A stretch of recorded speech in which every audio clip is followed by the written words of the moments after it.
oyo ya Belgique éviter ce que yoka ki yango société moko américaine eza ko senga ba archive ou ils en interviewé na Belgique ba yo pe service ba archive ya sous-sol congolais parce que ba Belge ba zoka ta ya ko tambola ya ba géologue na bango tout ça ya ko retracer on était quand même colonisé par les Belges ba lobi bo pe service yango biso to na besoin nango pour selon partenariat autosigné qui ya ba minerai wana ba lobi l'état congolais asi apesa ki aval mais bango ba lobi il faut ba numériser yango pe ba rendre yango public ba pe sa monopole kaka na société wana te est-ce qu'on est allé une sorte de il y a moi dépendance belge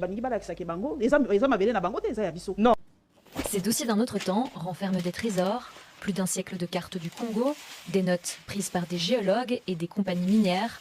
Toutes sont conservées ici à l'Africa Museum. C'est une étude, une exploration qui date du début du XXe siècle et qui visiblement concerne une prospection d'or dans la région de l'Ouélé. Et vous voyez ici le cheminement des géologues sur le terrain avec différents points d'observation. Ce sont des milliers d'archives aujourd'hui convoitées par une société minière américaine. Cobalt Metals voudrait les obtenir car ils pensent que ces archives pourraient les mener vers du cobalt, du coltan ou encore du lithium, matériaux essentiels dans les nouvelles technologies. Maintenant, il n'y a pas une carte qui vous dit « creusez ici, vous trouverez du lithium ». Ce n'est pas comme ça qu'il faut voir les choses. Donc effectivement, ce sont des archives qui ont une certaine valeur dans le contexte actuel. Ces archives, la Belgique s'est engagée à les restituer aux autorités congolaises de façon digitalisée, mais Cobalt Metals voudrait les numériser elle-même. Pour le directeur de l'Africa Museum, il n'en est pas question. C'est un demi-kilomètre d'archives.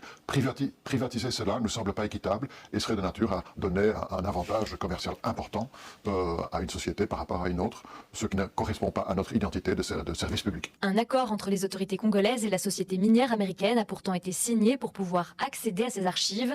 Mais pour la ministre de tutelle de l'Africa Museum, Cobalt Metals ne peut pas s'approprier les documents originaux car la Belgique n'a pas signé cet accord. Ce n'est pas du ressort de la Belgique. Ça dépend de la souveraineté de l'État congolais de décider ce qu'il fait de ces archives une fois que la Belgique les a digitalisées. Des fonds européens viennent d'être débloqués pour accélérer la digitalisation de toutes ces archives, mais la tâche reste d'ampleur et devrait prendre encore de 4 à 5 ans. Moi, je pense que, personnellement, que la Belgique a ça l'a bien. Parce que, au fait, excusez-moi le terme, parce que je ne trouve pas d'autres mots, par rapport à la folie de nos dirigeants, au moins, la Belgique nous préserve. La Belgique nous protège. Parce que lorsque Mokondi Mboka, oyo oza censé ko protéger ba ressources ya mboka na biso. Po ba ressources wana eza biso te maman Colette. Ba ressources wana ndenge baloba na debout congolais ezali po na biso, bana na biso, ba postérité na biso. Et n'oublions pas que ba ressources wana au fur et à mesure que bazali ko exploiter yango ezo sila po esilaka. Et que ndaka na durée à temps. Eza na ba ressources mususu na façon oyo bazali ko exploiter yango, ça peut faire 50 ans, 100 ans et pourtant na ba pays wana bango tango bazwa kozwa, bazo sala ba réserve il y a un siècle, un demi-siècle. Alors que nous avons trouvé bon de pouvoir hypothéquer nos richesses. Lorsque M. Félix